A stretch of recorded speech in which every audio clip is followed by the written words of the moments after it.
اللہ کے نام سے شروع جو بڑا مہربان نہایت رحم والا ہے۔ میں اپنے دادا کے فاتحہ خوانی کرنے اکثر ان کی قبر پر جایا کرتا تھا۔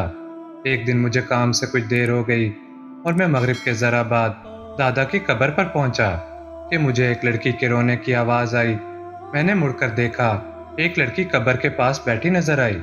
اسے دیکھ کر میرا دل چاہا کہ میں اس سے بات کروں اور اس کی زندگی کے بارے میں پوچھوں، مگر وہ اس قدر ڈری سہمی تھی کہ مجھے لگنے لگا وہ میری بات کا جواب نہیں دے گی۔ بہرحال میں ہمت کر کے اس کے پاس گیا، گلا کھنگار کر اسے اپنی جانب متوجہ کیا اور پوچھا، آپ یہاں کس کی قبر پر آئی ہیں؟ میرے جواب پر وہ بولی، میں یہاں اپنی قبر پر آئی ہوں۔ اپنی قبر؟ مگر تم تو زندہ ہو۔ میں حیرت سے اس کا منہ تکنے لگا، یہ تم کیا کہہ رہی ہو؟ ایک زندہ انسان اپنی قبر پر کیسے آ سکتا ہے؟ بہرحال اس کی اس بے تکی بات سے میں سمجھ چکا تھا کہ اتنی سی عمر میں وہ دکھوں میں مبتلا بھٹک رہی ہے۔ میں اس کے پاس بیٹھ گیا۔ کافی تردد کے بعد اس نے مجھے اپنی کہانی سنائی۔ میرا نام وریشا ہے۔ میری ماں بہت اچھی تھی مگر مر گئی، باپ بھی مر گیا۔ پھر وہی ہوا جو بن ماں باپ کے بچوں کے ساتھ ہوتا ہے۔ نانی کہتی دادی رکھے، دادی کہتی کہ نانی رکھے۔ چھوٹی سی عمر میں کام کرنے لگی۔ چھوٹے چھوٹے ہاتھوں سے مامیاں اتنا کام کرواتی کہ جو میری طاقت سے زیادہ ہوتا۔ ایک مرتبہ انہوں نے مجھ سے چولہے کی آگ تیز کرنے کے لیے کہا۔ ہماری آبادی کچی تھی، اس میں گیس نہیں تھی۔ اس نے ایک لکڑی بڑھائی تو وہ نیچے سے سلگ رہی تھی۔ میرا ہاتھ جل گیا، میں تڑپ کر رہ گئی۔ پڑوسن آئی ہوئی تھی۔ میرے تڑپنے پر اس نے ہمدردی سے مجھے دیکھا اور مجھے اپنے گھر لے گئی اور مرہم پٹی کی۔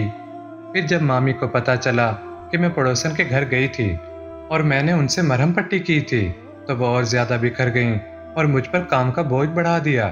اب تو مامی کے ساتھ ساتھ میں ان کے بچوں کے بھی حکم مانتی تھی۔ مامی کا بڑا بیٹا تو مجھے اپنی نوکرانی سمجھتا تھا۔ ذرا سی دیر ہو جاتی تو مار مار کر برا حال کر دیتا۔ نانی پہلے تھوڑا بہت جو بولتی تھی اب بوڑھی ہوتی جا رہی تھی، سو خاموش ہو گئیں۔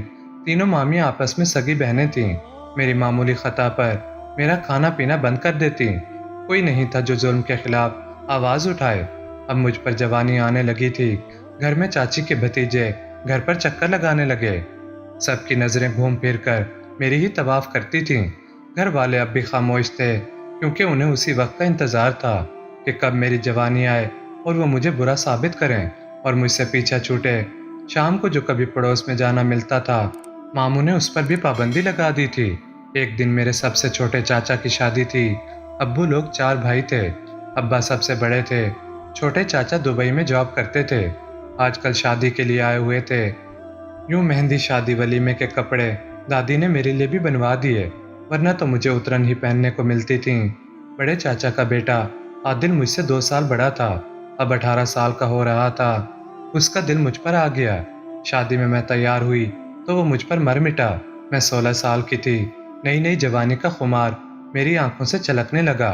میں نے تو کھل کر نفرتیں دیکھی تھیں، اب جو عادل کا پیار ملا تو من میں کلیاں سی کھل گئیں۔ خبردار کسی کو ہوا نہ لگے، یہ عادل کی ہدایت تھی جو خود بھی بہت احتیاط رکھتا تھا۔ نئی چچی بہت خوبصورت اور حسین و جمیل ہونے کے ساتھ ساتھ اپنا بہت خیال رکھنے والی تھیں۔ چچا بھی اس کے آگے پیچھے دیوانوں کی طرح پھرتا تھا۔ چچا نے میرے سب کام بند کروا کر گھر کے لیے ماسی اور کام کے لیے لڑکا رکھ لیا۔ مجھے صرف چاچی کے کام کے لیے رکھ لیا۔ عادل کی زندگی میں آ جانے سے میری زندگی میں بھی چراغ جل اٹھے۔ چاچو چلے گئے اور میرا کام چاچی کو دودھ گرم کر کے دینا ہوتا، ان کے کپڑے ہینگر پر ٹانگ دینا اور میک اپ کے سامان کو سنبھالنا۔ اس میں تو مجھے بڑا مزہ آتا۔ میں ان کا میک اپ کرنا سیکھ گئی، اپنا بھی کرتی تھی۔ جب عادل کھڑکی میں آتا تو مجھے دیکھ کر خوش ہوتا۔ زندگی میں وہی لمحے تھے جب میں خوش تھی۔ بنا ماں باپ کے پلنے سے میرے اندر عقل بھی عام لڑکیوں سے کم تھی، لیکن سب جگہ ایسا نہیں تھا۔ کچھ جگہ مجھے پہلے سے ہی خطرے کی بو آ جاتی۔ چچا کے جانے کے بعد سناٹا چھا گیا۔ بڑی چچی نے عادل کی نگرانی شروع کر دی۔ اب وہ ہر رات کھڑکی میں نہیں آتا تھا۔ جب چچی کو شک ہوا کہ اس کا بیٹا مجھ سے عشق کرنے لگا ہے تو وہ ناگن بن گئی۔ اس نے میرے منہ پر تھپڑوں کی بارش کر دی۔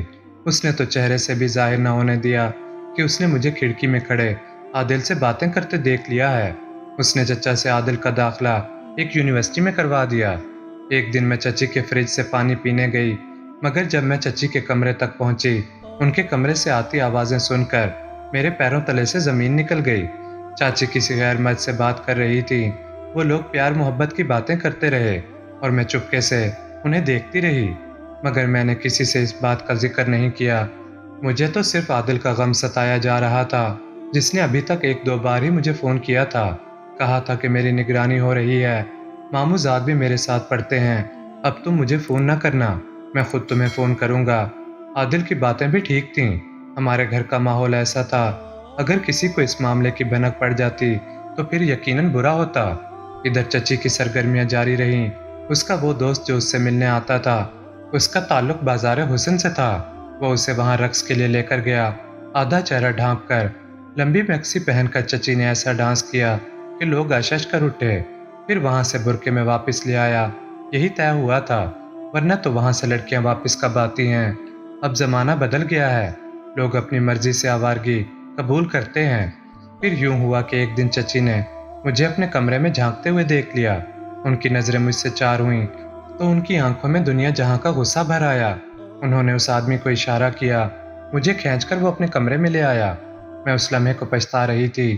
چچا جب بھی گھر پر نہیں ہوتے تھے تو چچی کا یہی معمول تھا۔ خدا جانے وہ آدمی اتنی رازداری سے چچی کے کمرے تک آتا کیسے تھا۔ وہ باقاعدہ انہیں رقص کی تربیت دیتا تھا اور انہیں ناچنا سکھاتا تھا، مردوں کو پاگل کر دینے والی ادائیں سکھاتا، اور پھر چچی ان سے داد لیتی تھیں۔ خدا جانے میری چچی کو کس چیز کی کمی تھی جو اس نے خود ہی کو بیچ ڈالا۔ خیر چچی نے مجھے اس شخص کے حوالے کیا اور خود ناچنے لگی۔ وہ شخص مجھے غور سے دیکھتا رہا، مجھے دیکھ کر اس کے چہرے پر شیطانی مسکراہٹ ناچنے لگی۔ نہ جانے کیسے وہ میری آنکھوں میں دیکھ کر ہی پہچان گیا کہ میں کسی سے بے انتہا محبت کرتی ہوں۔ وہ چہرے سے میرا درد پڑھ کر بولا، کسی سے محبت کرتی ہو تو بتا دو، میں تم پر ایسا راز افشاں کروں گا کہ محبت تمہارے قدموں میں ہوگی۔ میں نے ایک دم سر جھکا لیا۔ میری خاموشی کو اس نے میری رضامندی سمجھا اور بولا، میں تو پہلے جانتا تھا تم جیسی خوبصورت لڑکی کسی سے محبت نہ کرے، یہ کیسے ممکن ہے؟ مگر محبت پانا ہر کسی کے بس کی بات نہیں ہوتی۔ میں تمہیں محبت پانے کا ایسا گر سکھاؤں گا کہ تمہارا محبوب تمہارے قدموں کا دیوانہ ہو جائے گا۔ وہ تمہارے آگے پیچھے پھرے گا اور تم اسے ناز و ادائیں دکھاؤ گی، مگر وہ پھر بھی تمہاری منتیں کرے گا۔ اس کی یہ باتیں سن کر میرے دل میں عجیب سی ہلچل پیدا ہو گئی۔ میں عادل سے بے انتہا محبت کرتی تھی، کسی بھی قیمت اسے پانا چاہتی تھی۔ یوں بھی وہ جب سے گیا تھا اس نے مجھ سے فون پر کم ہی بات کی تھی، مگر میرے دل کی لگن سچی تھی، میں اسے ہر حال میں پانا چاہتی تھی۔ جبکہ وہ ذرا محتاط انداز میں رہ رہا تھا۔ میری رضامندی اور بے بسی کو سمجھتے ہوئے اس آدمی نے مجھے آہستہ آہستہ اپنی باتوں کے سحر میں گرفتار کرنا شروع کیا۔ اس نے مجھے سکھایا تھا کسی بھی مرد کی محبت پانے کے لیے اچھے کپڑے اور میک اپ بہت ضروری ہے۔ میں بھی اس کی باتوں میں آ گئی۔ اس نے مجھے اپنے ہاتھوں سے تیار کیا اور کھڑے کھڑے شرط لگا دی کہ اب عادل مجھ سے ضرور محبت کرے گا۔ میں بھی دل ہی دل میں عادل کی محبت کا سوچ کر خوشی سے پاگل ہوئی جا رہی تھی۔ بالآخر ایک دن چچی کے دوست نے مجھے بتایا کہ وہ مجھے میری محبت سے ملوانے لے جائے گا، مگر بدلے میں مجھے اس کی ایک شرط ماننا ہوگی۔ میں نے حامی بھر لی۔ 5 منٹ کے رقص کرنے سے میرا کیا جاتا تھا؟ یوں بھی اس شخص نے مجھے عادل کی محبت پانے کی خاطر رقص کرنا سکھا دیا تھا۔ بالآخر وہ دن آ ہی گیا جب میں دلاور نامی اس شخص کے ساتھ لاہور آنے والی بس میں بیٹھ گئی۔ میرے من میں ہزاروں سپنے تھے کہ میں عادل کو اپنا دیوانہ بنا لوں گی اور وہ مجھ سے محبت کرے گا۔ اس آدمی نے جو کہا اپنا وعدہ پورا کر دکھایا۔ وہ مجھے رقص کی ایک محفل میں لے گیا۔ وہاں میں نے اپنا چہرہ ڈھانپ کر رقص کیا۔ میری اداؤں پر لوگ دیوانہ وار پیسے پھینکنے لگے۔ اپنی اس قدر پر میں بے انتہا خوش تھی۔ اب تو عادل بھی میرا یوں ہی دیوانہ ہو جائے گا، میں نے دل میں سوچا اور ناچتی چلی گئی۔ ناچ ناچ کر جب رقص کا اختتام ہوا تو اس شخص نے اپنا وعدہ پورا کیا اور مجھے عادل کے بتائے ہوئے پتے پر اس کے ہاسٹل لے گیا۔ عادل کو میں نے اسے اپنی مظلومیت کی کہانی سنائی۔ مجھے دیکھ کر وہ تڑپ اٹھا۔ اس نے مجھ سے نکاح کر لیا۔ نکاح کر کے عادل بہت خوش تھا، میں بھی اس پر خوش تھی۔ ویسے بھی مجھے اپنی محبت مل گئی تھی۔ عادل بھی گھر کے حالات سے واقف تھا۔ میری اس بہادری کی اس نے قدر کی کہ میں اس کی خاطر گھر چھوڑ کر آ گئی اور اس کی محبت پانے کے لیے اتنی کوشش کی۔ عادل نے مجھے ایک فلیٹ میں رکھا تھا۔ نکاح کے بعد اس نے مجھے وہی رکھا اور پھر اپنے دوستوں کے ساتھ چلا گیا۔ میں اس کا انتظار کرتی رہی۔ آج ہماری شادی کی پہلی رات تھی۔ میں دلاور کی سیکھی ہوئی اداؤں پر غور کر رہی تھی کہ جب عادل آئے گا تو میں اسے اپنا دیوانہ بنا لوں گی۔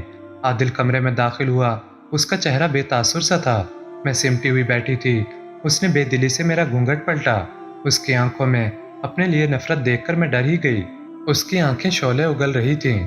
میں عادل کے چہرے کو دیکھ رہی تھی۔ اس نے دیکھتے ہی دیکھتے مجھے طلاق کے 3 لفظ کہے اور بولا، یہاں سے نکل جاؤ۔ تم جیسی لڑکی کو میں اپنی بیوی نہیں بنا سکتا، جو مجھے ہی پانے کے لیے کوٹھے پر ناچنے تک چلی گئی۔ تمہیں شرم بھی نہ آئی؟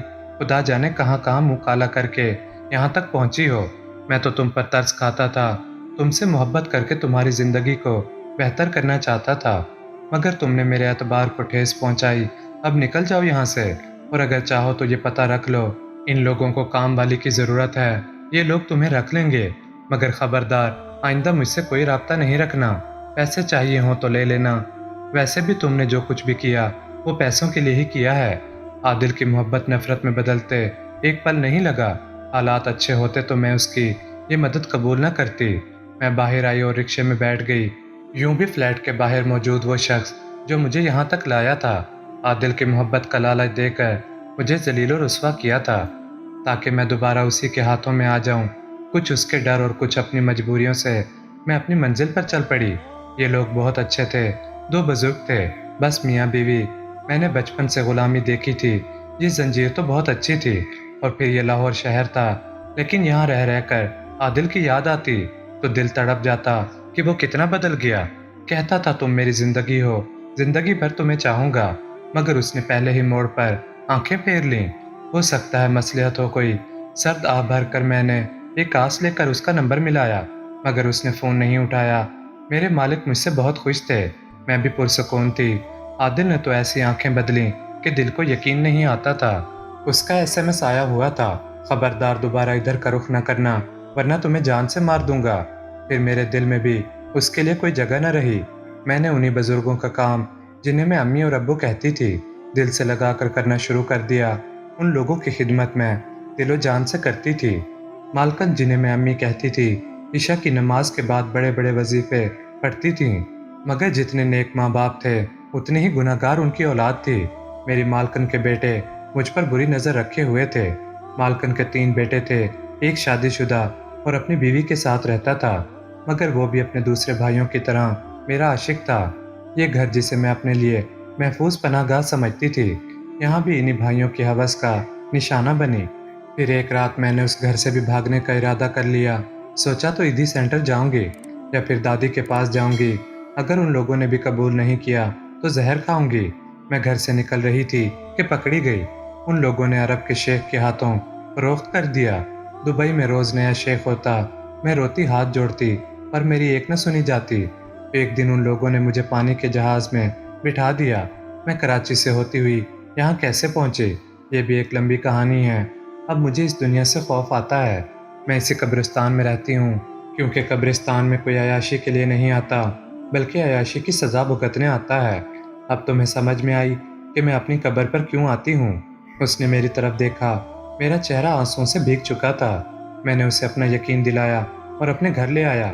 اسے گھر لانے کے بعد میں نے اسے باقاعدہ نکاح کیا اور اسے اپنی بیوی بنا کر رکھا، کیونکہ میں اس کی معصومیت کا قائل ہو چکا تھا۔ میں جانتا تھا وہ اپنی بد چلن چچی کی باتوں میں آ کر اپنی معصومیت کھوتے کھوتے بچی تھی، جبکہ اس سے محبت کرنے والا دوسروں کی باتوں میں آ کر اسے چھوڑ چکا تھا۔ آج میں اسے پا کر انتہائی خوش ہوں۔